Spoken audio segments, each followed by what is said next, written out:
Assalamualaikum warahmatullahi wabarakatuh. Eh, Sebelumnya, perkenalkan nama saya Gyuredi Hermawan Pratama dengan 3 digit NIM terakhir 105. Kemudian ada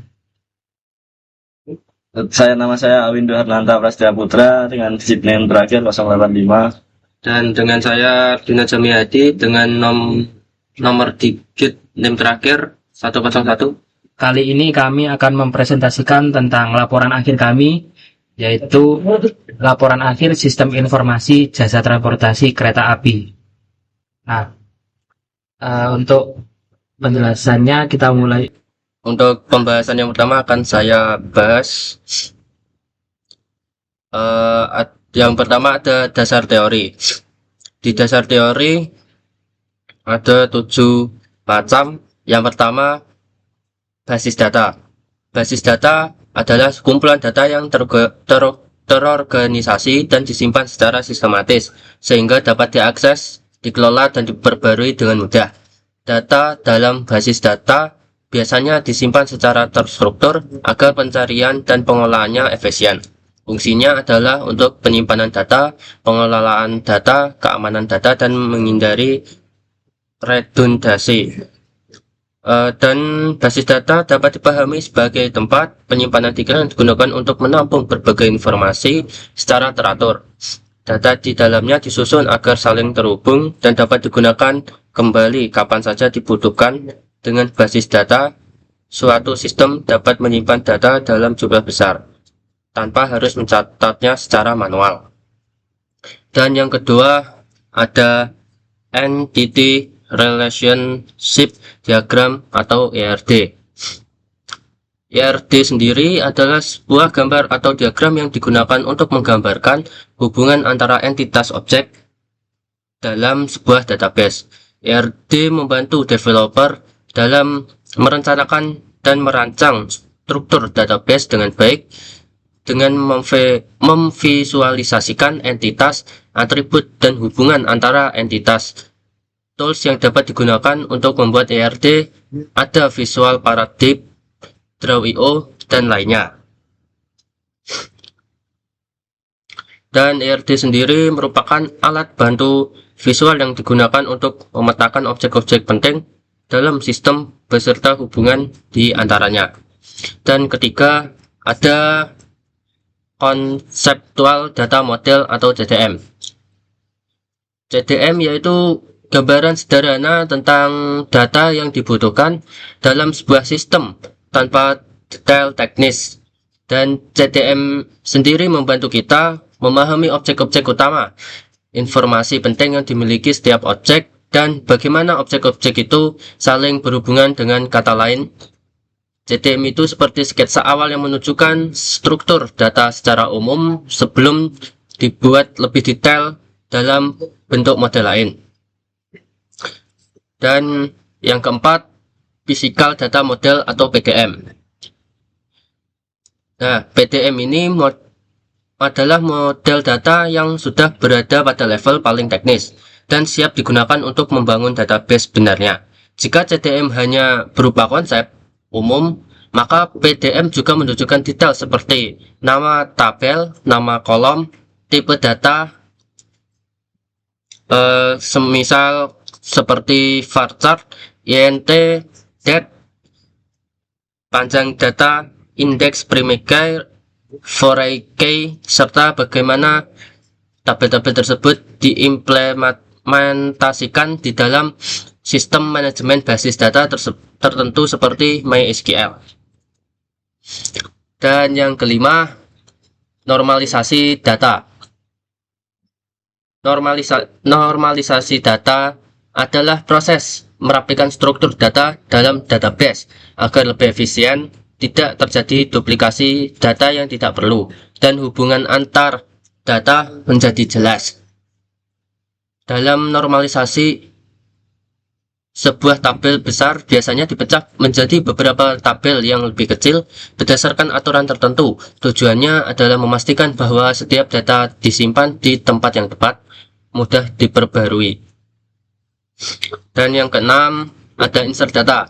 Pernyataan ini insert Into digunakan untuk memasukkan catatan baru atau data dalam suatu tabel. Untuk melakukan insert kita dapat melakukan dengan sinteks seperti di bawah ini.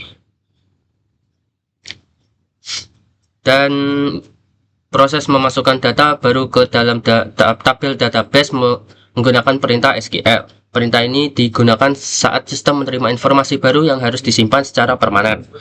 Insert data sangat penting dalam sistem informasi karena menjadi langkah awal pengisian database. Dan yang ketujuh ada join. Join merupakan salah satu konstruksi dasar dari SQL dan basis data. Join dapat didefinisikan sebagai kombinasi record dari dua atau lebih tabel di dalam basis data relasional dan menghasilkan sebuah tabel atau temporary baru yang disebut sebagai join table. Join juga dapat diklasifikasikan ke dalam dua jenis, yaitu inner join dan outer join. Dan yang A ada inner join. Inner join adalah cara untuk menggabungkan dua tabel tapi hanya baris data yang cocok di kedua tabel yang ditampilkan. Ibaratnya kita cuma mengambil bagian yang sama-sama ada di kedua tabel. Jadi inner join hanya akan menampilkan data yang sama-sama ada di kedua tabel. Sinteks. Dan jenis join yang hanya menampilkan data yang memiliki kecocokan pada kedua tabel yang digabungkan. Jika suatu data tidak memiliki pasangan di tabel lain, maka data tersebut tidak akan ditampilkan. Untuk pembahasan selanjutnya akan dibahas oleh rekan saya. Oke, baik, saya akan lanjutkan presentasi dari teman saya. Yang bab kedua ini, saya akan menjelaskan proses pembuatan sistem informasi transportasi yang kami rancang, yang dimulai dari perancangan basis data. Tahap ini sangat penting karena menjadi fondasi utama bagi sistem yang akan dibangun selanjutnya. Yang pertama ada pembuatan ERD atau Entity Relationship Diagram. ERD digunakan untuk menggambarkan struktur data serta hubungan antar entitas dalam sistem. Dalam perancangan ini, kami mengidentifikasi 6 entitas utama, yaitu ada penumpang, tiket, jadwal, stasiun, kereta, dan kota.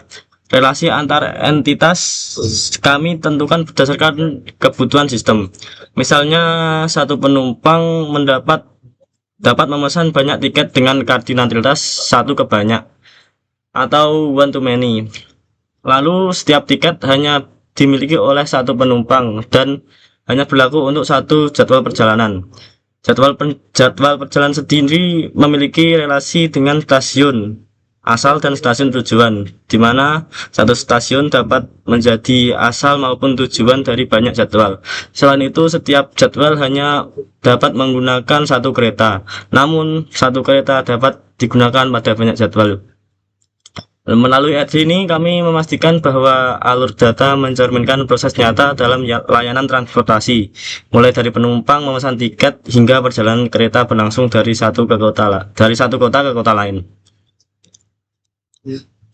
Lanjut, ada pembuatan CDM atau Conceptual Data Model. CDM kami susun menggunakan Visual Paradigm Online. Secara konsep, CDM memiliki kesamaan dengan ERD, namun penyajiannya lebih fokus pada struktur tabel dan atribut tanpa detail teknis. Pada tahap ini, kami mulai menentukan primary key dan foreign key untuk memperjelas hubungan antar entitas. Selanjutnya ada pembuatan PDM, yaitu Physical Data Model. PDM ini kami buat menggunakan DB diagram secara online. Pada tahap ini, struktur database dibuat lebih detail dengan menambahkan tipe data seperti integer, varchar, date, dan time. Selain itu, kami juga menentukan constraint seperti primary key dan foreign key agar integritas data dapat terjaga dengan baik. Dengan adanya ERD, CDM, dan PDM ini, sistem informasi yang kami rancang memiliki dasar database yang kuat, terstruktur, dan siap diimplementasikan ke tahap pengembangan sistem selanjutnya. Kemudian ada normalisasi data. Setelah perancangan ERD, CDM, dan PDM selesai, tahap selanjutnya adalah memastikan bahwa struktur database yang kami buat benar-benar efisien dan bebas dari redundansi. Oleh karena itu, kami melakukan proses normalisasi data. Normalisasi kami lakukan hingga bentuk normal ketiga atau 3NF. Tujuan utama normalisasi ini adalah menghindari duplikasi data, menjaga konsistensi, dan memastikan setiap data disimpan pada tabel yang tepat.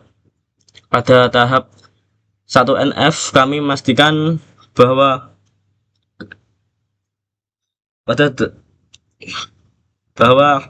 setiap atribut hanya menyimpan satu nilai dan tidak ada pengulangan kolom. Pada tahap ini, data masih dapat terlihat dalam satu tabel besar. Selanjutnya pada 2NF kami memastikan bahwa setiap atribut non-primary key bergantung sepenuhnya pada primary key. Jika terdapat ketergantungan parsial, maka tabel harus dipecah. Dari sinilah mulai terbentuk tabel-tabel seperti penumpang, tiket, jadwal, kereta, dan stasiun.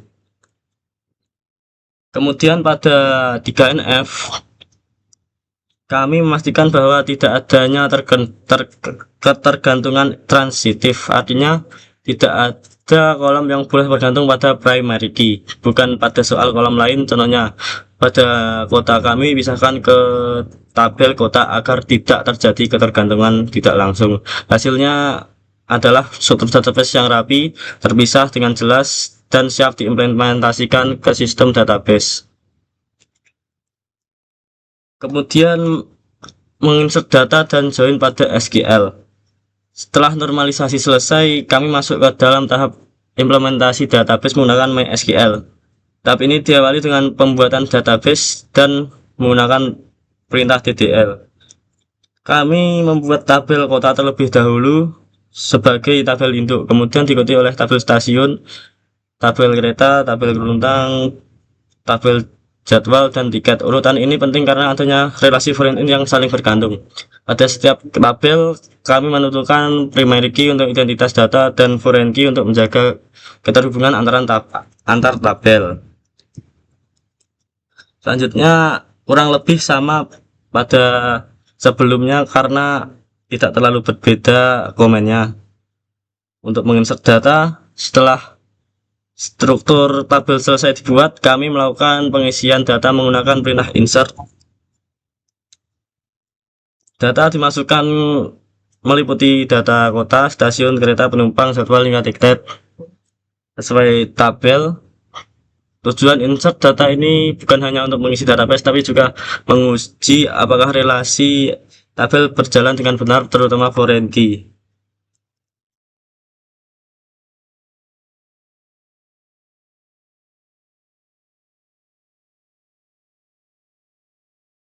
Kemudian pengujian relasi join.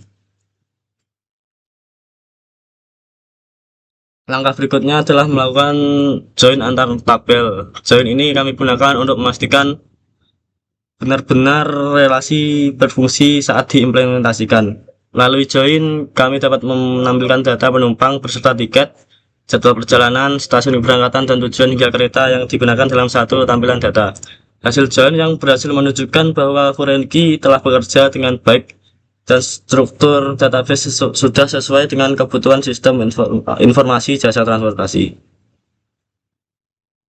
Setelah database berhasil dirancang, dinormalisasi, diisi data, dan diuji antar relasinya, maka tahap selanjutnya adalah pengamanan data. Oleh karena itu, pada bagian berikutnya akan dijelaskan oleh rekan saya. Oke, saya kali ini akan melanjutkan penjelasan dari rekan saya yaitu Window. Di sini saya akan menjelaskan tentang role dan hak akses.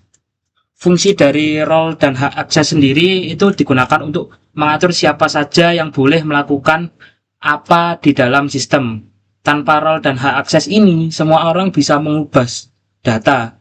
Di sini kami nggak mau semua orang tuh dapat mengubah data seenaknya. Maka kita akan menggunakan role atau hak akses ini untuk mengatur data-data tersebut. Di sini kami menggunakan 4 role atau membuat 4 role, yaitu yang pertama adalah role admin, kemudian ada role petugas, kemudian ada role penumpang, dan yang terakhir adalah role manager. Sebelum ke penjelasan hak akses setiap role, Langkah yang pertama yang harus kita lakukan adalah membuat role-nya terlebih dahulu di MySQL di terminal MySQL dengan query seperti berikut ini, yaitu create user, kemudian nama usernya siapa, contohnya di sini admin, kemudian add localhost, kemudian untuk selanjutnya yaitu set passwordnya agar orang lain tidak dapat seenaknya untuk masuk ke user admin tersebut. Yang pertama di sini kita ketikkan set password for nama usernya siapa, di sini contohnya admin, add localhost, kemudian sama dengan password apa nama passwordnya. Di sini tidak harus admin 123, namun bisa juga password seperti admin apa gitu. Jadi di sini passwordnya bebas.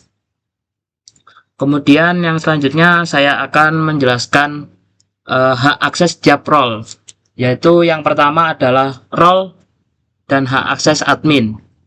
Di sini admin memiliki akses penuh terhadap database transaksi, yang dimana di sini admin dapat menambahkan, kemudian mengubah ataupun menghapus data yang ada dalam database transaksi. Kemudian di sini saya akan memberitahu untuk cara memberikan hak aksesnya kepada role admin, yaitu seperti di bawah ini. Kita gunakan grant all privilege on transportasi titik bintang, yaitu semua kepada admin localhost yang identified by itu passwordnya yaitu admin 123. Kemudian setelah itu jangan lupa kalian flash privilege untuk merefreshnya. Kemudian di sini kita coba dengan cara kita quit dahulu, kemudian kita ketikkan MySQL min u, nama usernya yaitu admin min p, kemudian kita masukkan passwordnya lalu enter. Di sini terlihat berbeda dengan database yang ada di root. Di sini database di admin hanya terisi transportasi saja. Kemudian yang kedua adalah role dan hak akses petugas.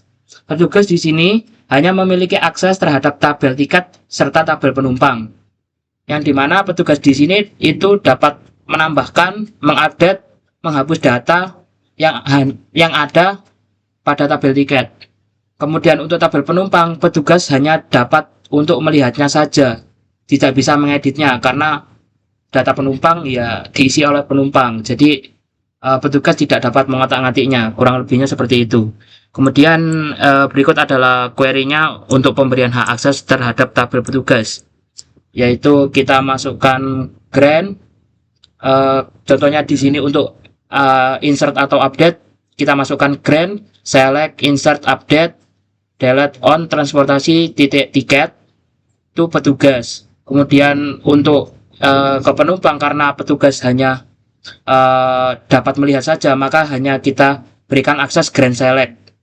Select adalah melihat, jadi kita nggak kasih insert, update ataupun delete. Kemudian untuk selanjutnya saya akan menjelaskan tentang role hak akses penumpang. Namun sebelum ke role dan hak akses penumpang, jangan lupa untuk selalu menggunakan flash privilege untuk refresh tadi ya. Setelah itu kita dapat mencobanya, dan seperti inilah tampilan untuk role petugas. Di sini tetap sama, database-nya hanya terisi transportasi, namun di dalam transportasi terdapat hanya 2 tabel saja, yaitu yang tadi kita berikan akses, yaitu tabel penumpang dan tabel tiket saja. Untuk selanjutnya adalah role dan hak akses penumpang. Di sini penumpang hanya dapat melihat saja tabel jadwal dan tabel tiket. Penumpang tidak dapat mengedit atau melihat tabel yang lain. Jadi di sini penumpang hanya diperbolehkan untuk melihat isi data dari 2 tabel tersebut, yaitu tabel jadwal dan tabel tiket. Berikut adalah query pemberian hak akses pada tabel hak akses tabel pada role penumpang. Jadi di sini adalah query-nya adalah seperti berikut. Kita gunakan grant select karena hanya read only atau penumpang hanya dapat untuk melihat saja. Kita gunakan grant select terhadap jadwal dan tiket ke role penumpang seperti ini contohnya. Setelah itu jangan lupa untuk selalu flash privilege ya, karena di sini ini penting banget. Kalau nggak di flash privilege maka yang tadi itu nggak bisa tersimpan atau digunakan seperti itu. Ini adalah tampilan untuk role penumpang. Sama seperti tadi, kita keluar dulu, kemudian kita ketikkan MySQL min u, nama usernya yaitu penumpang, min p, enter, kemudian masukkan passwordnya dan enter lagi. Maka di sini kita akan masuk menggunakan user penumpang. Di sini sesuai yang kita berikan akses tadi, user penumpang atau role penumpang hanya dapat melihat dua tabel saja, yaitu tabel jadwal dan tiket. Kemudian untuk query di bawahnya ini adalah bukti bahwa role penumpang tidak memiliki hak akses untuk mengubah isi data dari tabel yang tersedia, yaitu tabel jadwal dan tabel tiket. Tampilan query-nya seperti ini jika penumpang ini tidak bisa mengubah isi data dari tabel yang tersedia. Di sini contohnya saya ingin menambahkan data atau insert data, namun di sini tulisannya error, insert comment denied to user penumpang, karena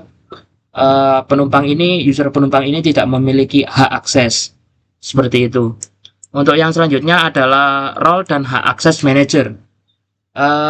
Untuk yang ini atau yang terakhir ini role manager. Di sini manager itu juga saya buat hanya dapat melihat semua tabel. Namun bedanya kalau tadi penumpang itu hanya 2 tabel, kemudian petugas juga 2 tabel. Namun manager di sini itu ada 4 tabel. Bukan 4 tabel, namun semua tabel. Akses ini digunakan untuk keperluan manajer seperti monitoring, kemudian ada evaluasi juga.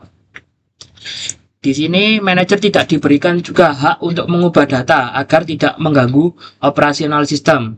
Kemudian ini adalah query pemberian hak akses terhadap role manager, kurang lebih sama seperti tadi, yaitu kita grant select on transportasi titik bintang to manager. Kurang lebih sama seperti cara memberikan hak akses seperti role-role sebelumnya. Untuk yang selanjutnya, ini tidak lupa kami mengingatkan itu untuk selalu flash privilege ya. Ini soalnya penting banget. Jadi jangan lupa untuk flash privilege ini. Kemudian berikutnya adalah ada tampilan dari role manager. Seperti yang saya jelaskan tadi, di role manager ini terdapat satu database yaitu transportasi. Kemudian untuk isi dari transportasi atau tabelnya berisikan semua tabel yang kita buat tadi di awal. Terus kemudian ini juga ada bukti jika manajer itu tidak dapat merubah data. Di sini saat kita coba untuk insert datanya, maka akan muncul tulisan error seperti yang ada di PDF ini. Contohnya seperti ini. Untuk selanjutnya, kali ini saya akan menjelaskan tentang transaksi. Transaksi digunakan untuk memastikan proses pemesanan tiket pada sistem informasi jasa transportasi ini berjalan secara konsisten dan terkontrol.